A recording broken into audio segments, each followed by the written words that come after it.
reached a human crisis unlike any that we've experienced in the last 75 years. Any one side has too much, the other side will oppose it. We've done a lot of things to create the imbalances that we have today. COVID-19 has laid bare the systemic social inequities. Addressing these larger problems must become our priority. We have to make sure that the economy actually works for the people. It's not just about growth for growth's sake, but how we share that prosperity. It is not sustainability or profit, it is profit through sustainability. We have to reskill our people to be successful, and if they're more prosperous, the companies are going to be more prosperous. The most important tools are education and technology.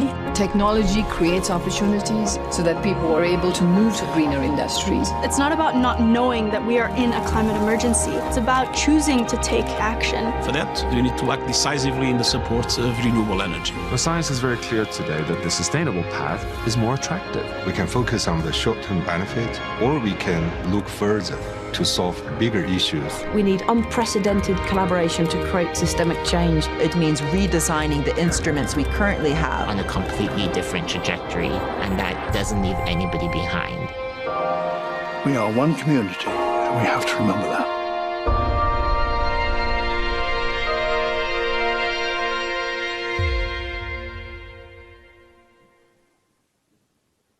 So welcome everybody to our panel on how we restore economic growth. My name is Jeff Cutmore. I'll just say very briefly, I think we all understand from that small piece of tape and from what we see around us, how sizable this challenge is. The UN has talked about 255 million people losing their jobs in 2020. We know the World Bank projection for growth in 2020 is that most countries will experience recessionary-like conditions.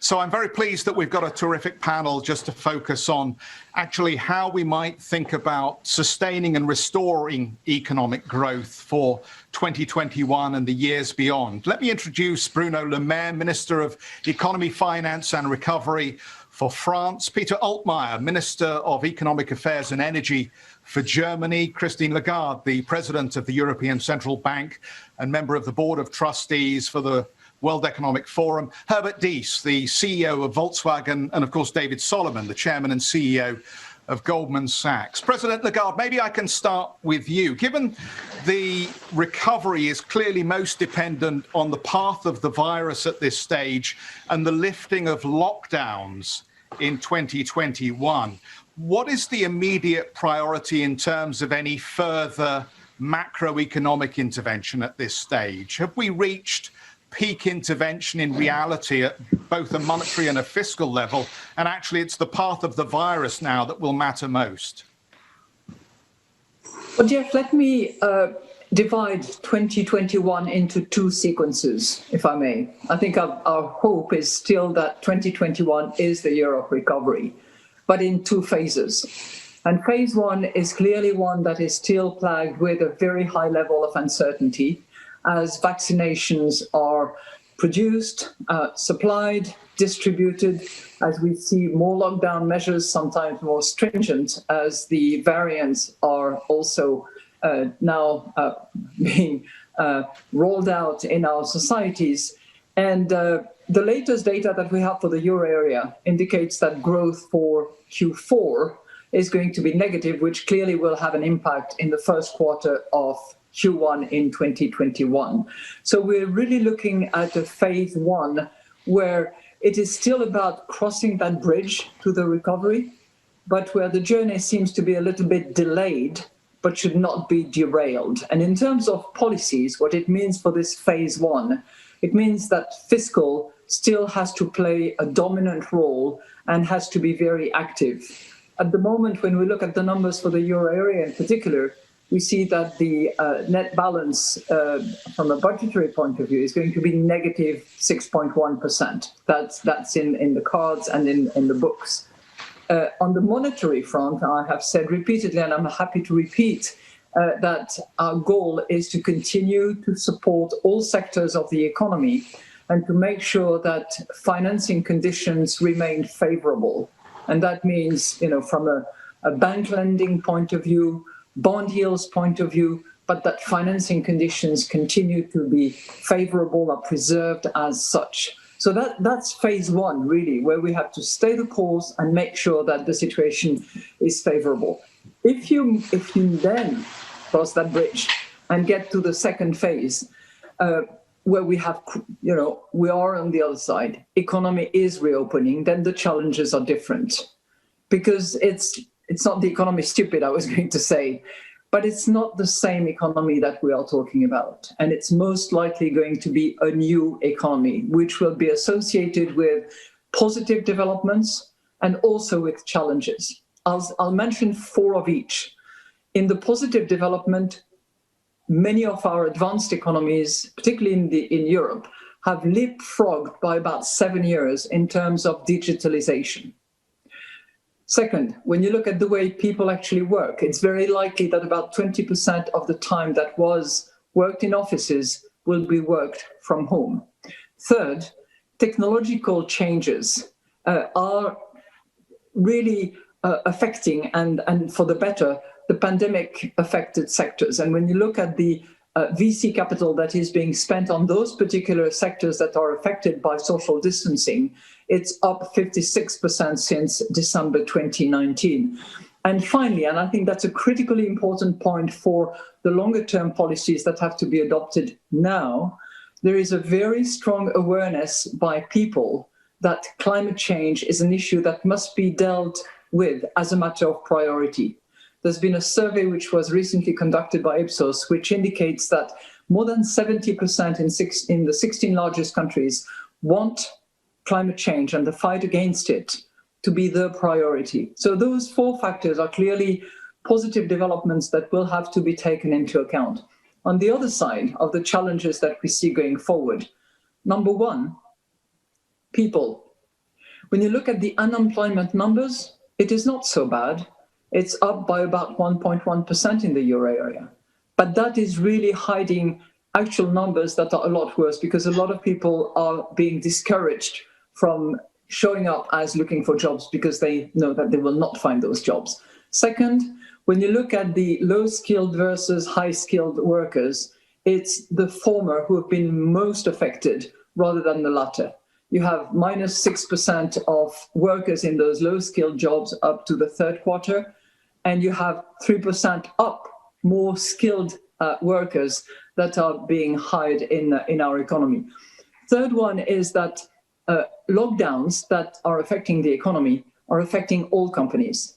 Typically, when we have a recession, it plays as a cleansing element.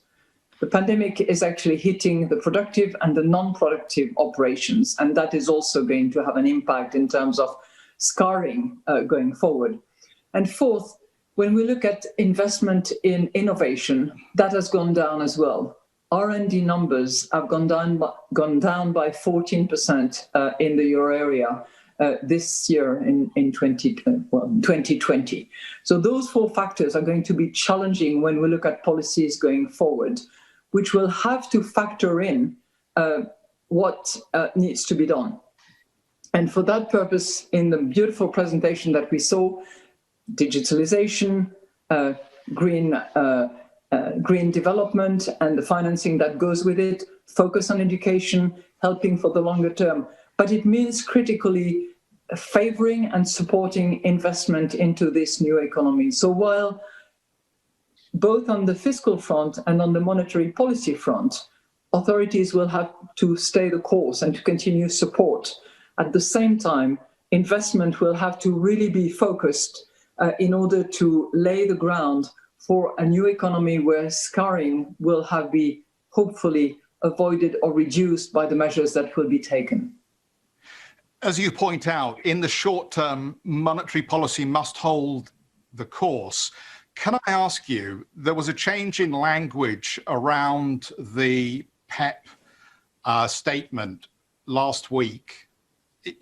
We seem to move from target to envelope on the PEP, and the market took that as hawkish, and then we saw things like Italian yields trade higher on the back of that. Was that just a misunderstanding on the market's behalf as to what extent the PEP, the full 1.85 trillion euros, could be used? It was not a new development by any account, because it was clearly stated in the statement, as you mentioned, of December, and there has been no particular change in that respect. We took the view that the driving, the compass that we need to have is favorable financing conditions, and making sure that in this world of high uncertainty that we have around, related to pandemic, related to vaccinations, related to lockdown measures, and so on and so forth, financing conditions should be a certainty. And investors, whether be they consumers or corporates or sovereigns, should feel confident that the financing would be available for consumption, for investment. So there is no change in what we decided in December. It is still the concept of an envelope that will be of the appropriate dimension in order to preserve the financing conditions and make sure that they are favorable for consumption, for investment by all sectors of the economy. And that will continue to be the case. I think I've said very strongly, and I'm happy to repeat, that number one, the ECB will be in the market for an extended period of time, and the ECB will make sure that financing conditions are preserved at a favorable level in order to make sure that we ultimately deliver on the inflation target that we have. So it's no change in that respect whatsoever since December. And the envelope, as I said, can be smaller if financing conditions remain favorable, but it can be larger if it needs to be larger to maintain those favorable financing conditions. There is no ambiguity and no doubt in our minds. Thank you so much for that. Minister Altmaier, if I could come to you. As we look at this pandemic, it's extraordinary that tariffs are a tax on trade and a tax on growth. How will Europe, and Germany specifically, persuade the new Biden administration to roll them back? Well, I do not believe that we will have to persuade the new administration. My personal belief is that many of the people I know personally, at least from the past, are already persuaded that we have to rely more on open markets, that we have to rely again on multilateralism. This was something that was highly controversial in the inner US debate for 4 years. And now we should give them a chance of not only developing, but also implementing their ideas. We will engage in very intensive exchange of views and ideas. It is a critical situation. On the one hand, we have a recession worldwide, and the poorer countries are suffering much more than the wealthier ones. Second thing is, we have learned some lessons from the past recession and the banking crisis. International finance, as Christine Lagarde has pointed out, have remained stable during the pandemic. We have been able, after the first wave of the pandemic, to re-establish supply chains. And now the question is, can we encourage economic growth despite the ongoing pandemic? And this is something that we should have in mind. Even if some countries like Israel or the UK will manage to have vaccine for most of the population within months, for others, for poorer countries, it will take not only months, but a year or two until this pandemic is over. And what we have to learn is, how can we organize economic growth and success during the pandemic without a further distortion of level playing fields? And I see, as Christine Lagarde has already said, I see a good chance to create synergies between economic growth and climate protection, climate policy, implementation of the Paris Climate Agreement. To give one example, and this relates to green hydrogen. We have realized that green hydrogen is a missing link of energy transition in most of the industrialized countries. we will have to import it from other countries. So if we could organize an international green hydrogen infrastructure where it is produced in countries with lots of sunshine and wind, where it is shipped to other countries, or even where industry, because some of the pre-products will be fabricated with the green hydrogen in Southern America, in other countries, developing countries, then it could have a very stimulating effect to the world economy as such. Minister, many of these projects require close coordination among Western governments and Western powers. Do you think it was a tactical mistake to sign the China-EU finance deal ahead of the inauguration of the Biden administration? No, I think this was not a mistake, because what we have signed is I would say, a twin, in large parts a twin of arrangements the US already have with China. And it's about creating a level playing field.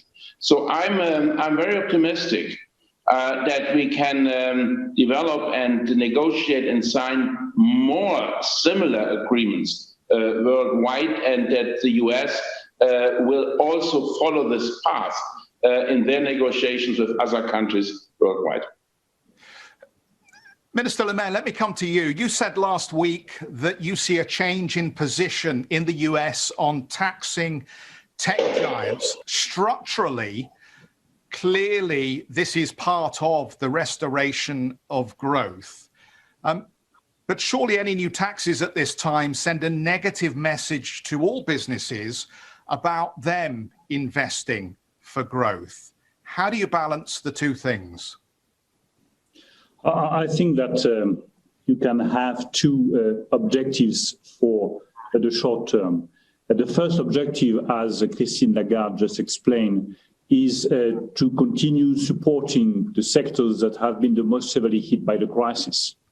And I just want to insist on the fact that fiscal policy has to remain very active, since this is not the end of the pandemics. And many sectors, aeronautics sector, for instance, with Airbus, is still asking for more financial support.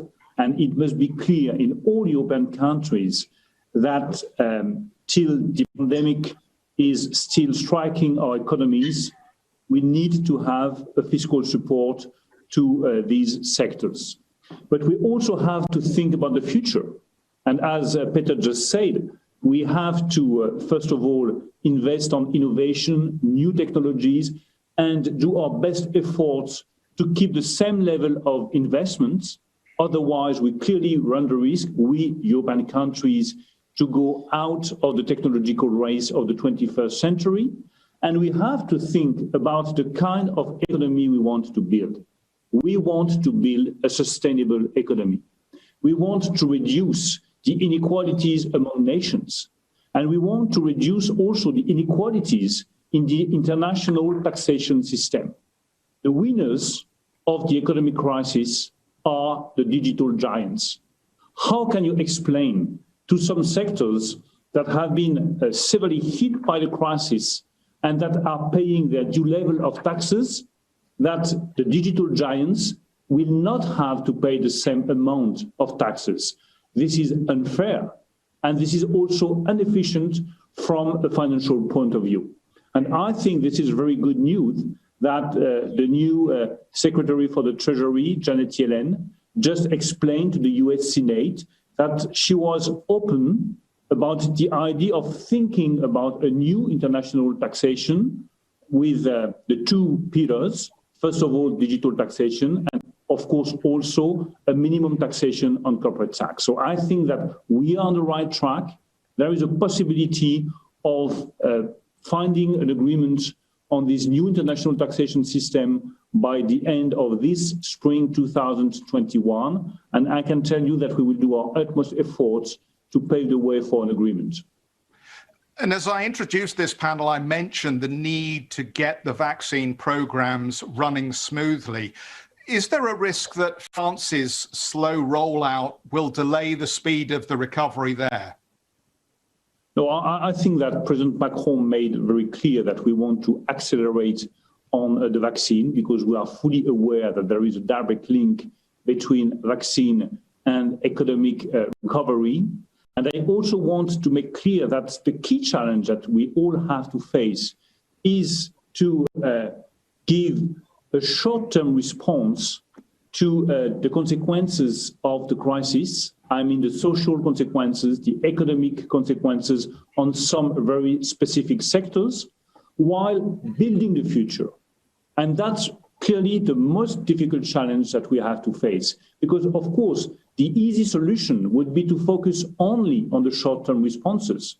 It would be a strategic mistake for all Western countries and especially for European countries.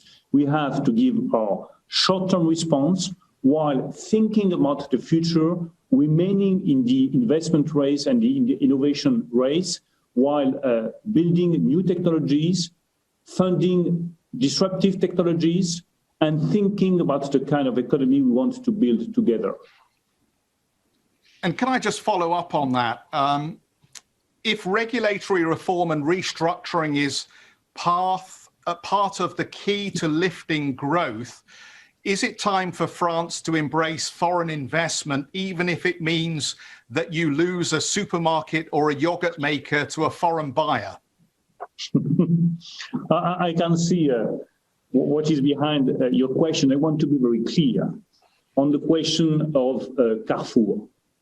Everybody can understand that it was not the right timing and it was not the right way of approaching an investment of such an importance in France during an economic crisis. Everybody can understand that. And I can assure you that I'm deeply convinced that the US, if a foreign investor wanted to buy Walmart, for instance, would have given exactly the same response, no. And if in Germany, someone wanted to build, for instance, Volkswagen, with Herbert attending our meeting, I'm deeply convinced that the response would have been from Peter, no. So our response was quite clear. It was no. It does not mean that we are not willing to be the most attractive country in Europe. And I just can confirm that we want to be the most attractive country in Europe for foreign investment. We have decided with President Macron to maintain all the fiscal measures and all the reductions of taxes that we had planned from the very beginning of the mandate of Emmanuel Macron. And we are just out of a very important meeting called Choose France, where many CEOs of all the planet decided to attend the meeting because they want to invest in France. And I want to tell them, you are most welcome in France. Please come in our territory, invest in France. You are most welcome, and do not mix the single question of Carrefour with the bigger question of France and our attractiveness. Minister, thank you so much for your answer. David Solomon, let me come to you. President Biden appears to be now getting pushback on the need for another 1.9 trillion package at this stage. We've heard a lot of the other speakers talk about the need for fiscal support still through the first half of 2021. But in America, is it actually necessary, with consensus GDP forecasts running anywhere between 4 and 6.5%? I think your own bank is towards the upper end for 2021. Is it necessary for another 1.9 trillion to be directed at the economy? So I appreciate that question, and there's an enormous amount of focus on the size of additional fiscal stimulus that's necessary here in the U.S. I think one thing is absolutely clear: we do need some more fiscal stimulus to continue to bridge the gap, to continue to allow us to move, through this tunnel and get to the other side. There's still an enormous amount of uncertainty, as other panelists have talked about, in the context of the vaccine rollout and how that will proceed. I do think that it's appropriate, though, to think about things in the context of that stimulus that are really necessary right now to drive us through that bridge. There are broader policy issues, some of which we've been discussing here so far in the panel, about more inclusive participation over time that clearly need to be addressed, but don't necessarily need to be addressed right now at the end of January. And so I think in the context of bipartisan progress, it would be important to focus on those things that are necessary to get money where it's needed to continue to create this bridge so that we can have more sustained economic recovery until we can get to the other side, until we have more people vaccinated, and then that trajectory can continue.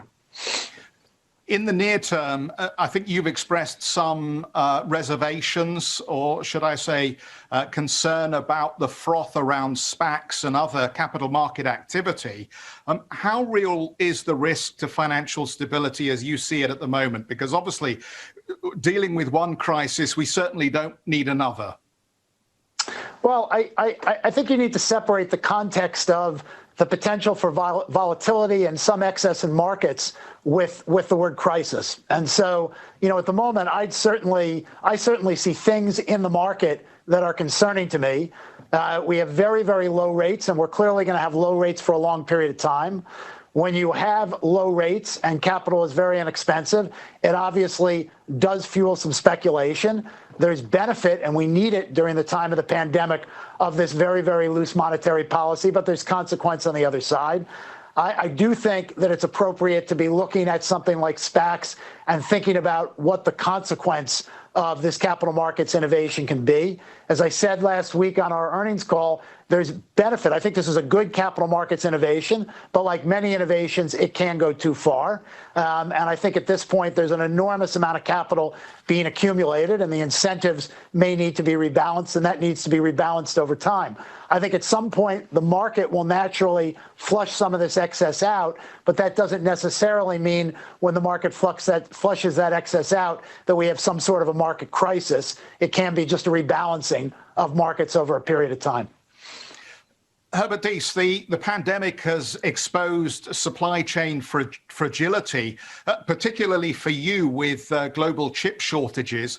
Is the right answer going forward now to manufacture closer to home and with, say in your case, German or European suppliers mainly?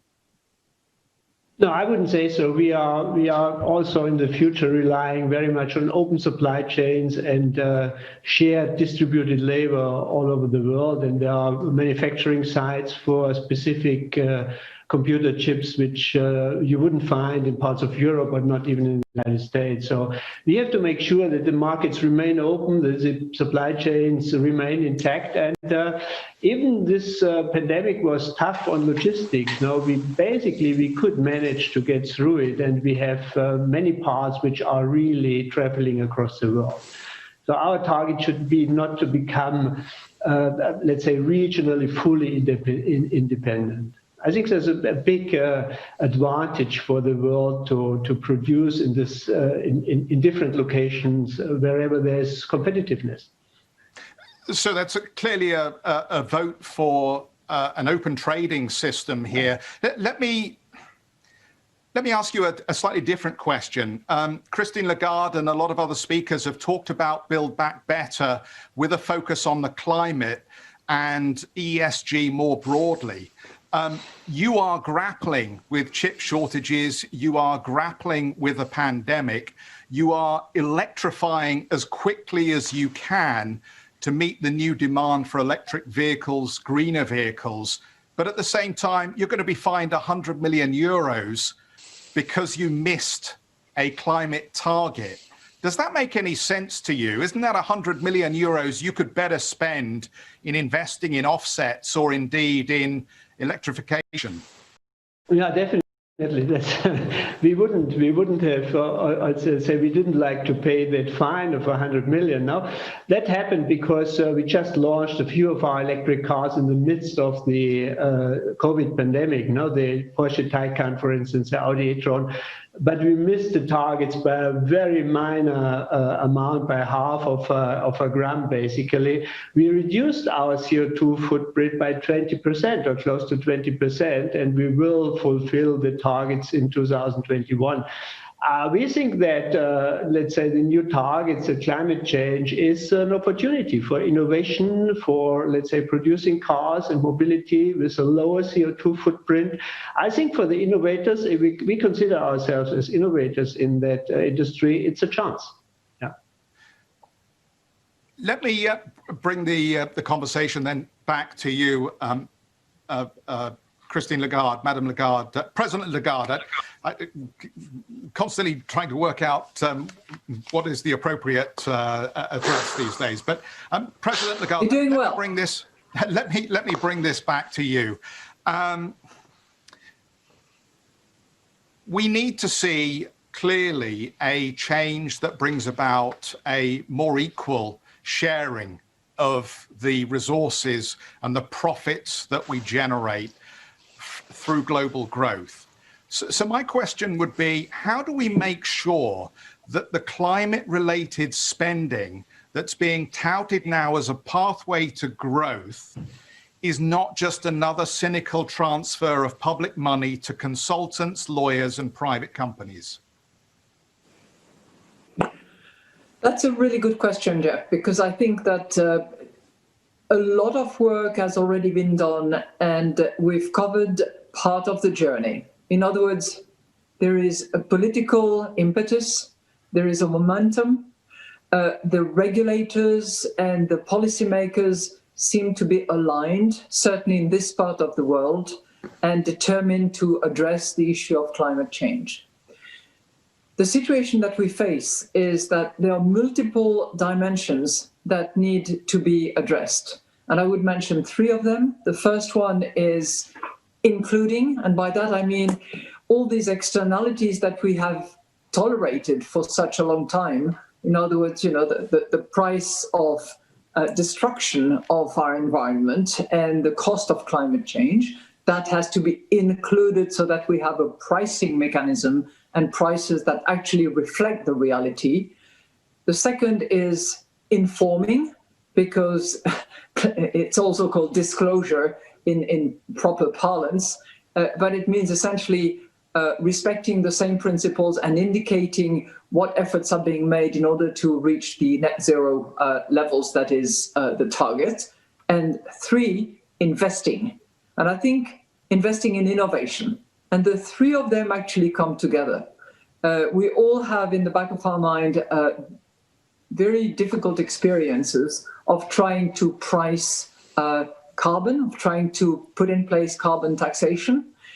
And clearly, if those measures were taken today, we would be in a different place, because there has been more investment in innovation, and the cost of non-fossil energy that are now produced has gone down significantly. So when, in those days when carbon taxation was a burden on those who needed the energy, today, that energy is a lot cheaper and available. So these, informing, investing in innovation, and including, they come together and then they interact together. But you're right that we need to measure, we need to rate, we need to understand exactly on a granular and standardized basis who is doing what in what sectors. And the last thing that we would need is the kind of greenwashing that would be based on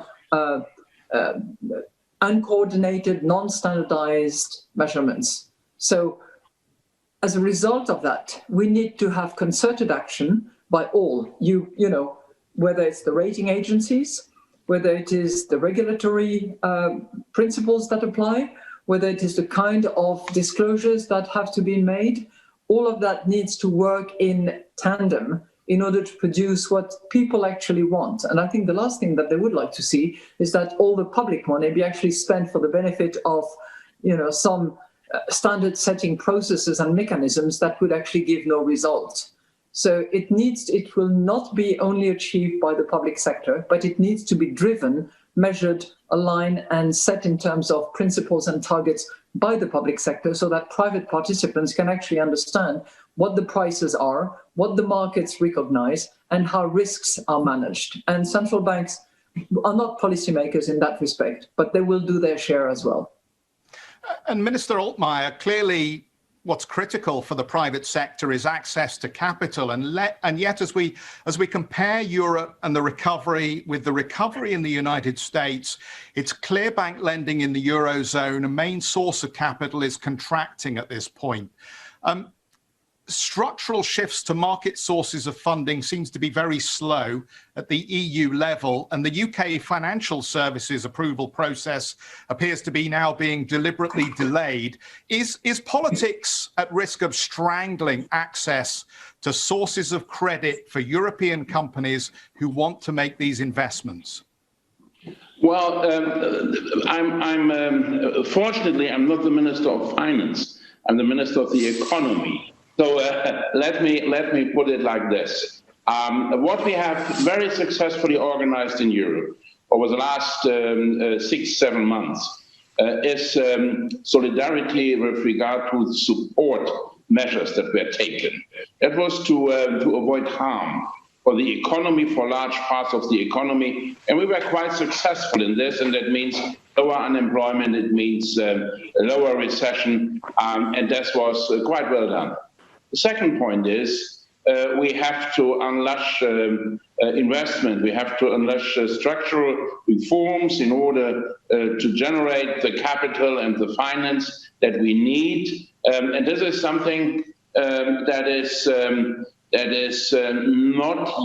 not yet fully achieved because we have to restore trust in the capacity of Europe to defend its industrial base, in the capacity of Europe to compete with regard to digitization with other regions worldwide, with regard to innovation. I mean, we have a situation that we have produced excellent startups in Israel, in Europe, and Germany, but most of them became American citizens after a while. So we have to make sure that the European model looks more attractive than it has looked for quite some years. That is the big challenge ahead of us.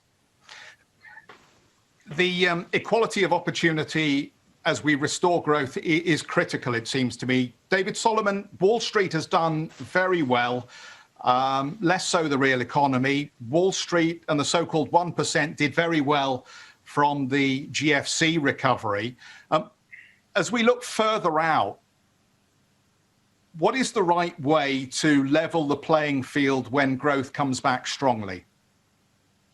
Well, I think, and we talked about this a little bit earlier, Jeff, we've got to continue. We've got to separate actions that are necessary right now from a monetary or fiscal perspective to bridge and get the economy going. And then we have to consider very carefully policies that are more inclusive and allow, as we go forward, broader participation in the economy and solving some of the disparities in the economy that have really been laid bare by the crisis. I think one of the places, for example, that there's no question from a policy perspective we need to continue to focus is when we look at small businesses, which are such an important part of the economic engine of all economies, and in so many communities play such a vital role. You know, how do we make sure that those businesses which have so badly been hit by the pandemic are supported and that we have the right policy to allow them to thrive as we move forward? So I think we have to continue to think about policy that's sustainable, that brings more people along, that creates the right distribution, so to speak, but also allows the free markets to innovate, bring investment capital into places where you can create new technologies and spur growth. We've got to get that balance right. And I think that's a policy focus that's going to require a lot of work as we come out of the pandemic and continued focus in the years ahead. And Bruno Le Maire, you spoke very eloquently about the need for this and how you see digital taxes as playing a role in this. Can I just ask you to pick up the point from the back of David's comments? Would you argue, I know there was a lot of talk about how the employment support schemes in Europe seem to be stronger and more efficient than we saw very early on in the United States in the early days of this pandemic. Do you think Europe can actually show America something when it comes to guaranteeing a more equal sharing of profit to labor rather than just back to capital? I think that we all have to draw the lessons from the crisis, and we all have to learn from one each other. We have to learn from the US, and I think that the US also have to learn from the way we faced the crisis at the European level. And one striking point is that for the first time in our recent history, we have taken, all the 27 member states, and especially the 19 members of the Eurozone, the same kind of measures to face the crisis. We have decided to support the employees, and I think it was the right decision, and it will allow us to have a quick rebound as soon as growth will be back. The same for the private companies. We have decided to provide state-guaranteed loans to the private companies, and it will be very efficient because it has avoided us to have two important numbers of bankruptcies, and it will allow us, as soon as growth will be back, to have a quick rebound. And thanks to that kind of measures, I think that we have been able to build a kind of new European economic model, which could maybe inspire the United States. On the other hand, we all have to draw the lessons from the lack of capital, and you just raised the issue, and David also, the lack of capital in Europe. This is a major issue. If we want to have more important companies, if we want to be able to fund the new technologies, hydrogen, artificial intelligence, the new companies in the field of data storage, for instance, we need to have a better access to finance and to capital, which means that we have to accelerate on the capital market union and on the banking union. That's clearly a point on which we are too weak. We have to accelerate. I know that Christine shares exactly the same point of view, and we have to do really our best efforts to build a capital market union as soon as possible, to build a strong banking union as soon as possible, and to make euro an international currency as soon as possible. And I want to thank Christine Lagarde for all the efforts she's doing on that direction. Herbert, let me give you a tricky one just before we wrap up here. China has just overtaken the United States in terms of attracting FDI. I think 40% of your sales now are into China. China is not going away. In fact, as part of the path to recovery in the West, it seems to me more engagement with China has to happen. How do we negotiate the challenge, though, of engaging with a partner who at times doesn't seem to play fair and crosses the line when it comes to the treatment of many of its own citizens? I think that China is moving in the right direction. I think the treaty between Europe and China is a good move forward. We just last year, 2020, we could make sure that two of our joint ventures are now majority owned by Volkswagen, which was over 30 years basically since we are there impossible. We have bought a major stake in one of the major battery suppliers. So actually, for me, it feels that it's easier to invest in China than China is allowed to invest here in Germany or in some other pages. So we are clearly advocating for a further opening up of China, for a further commitment towards China, and for multilateralism, which also allows always on a fair basis. And I think always we have to negotiate hard with China because it is an imbalance. It's a huge market. They have their own interest, but they're also depending on the West. We are depending on China. So let's get back to a world where we benefit from each other's development and not just try to isolate and make things for ourselves.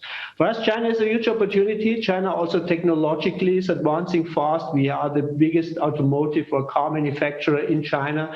We have a strong asset there. We have many development engineers there.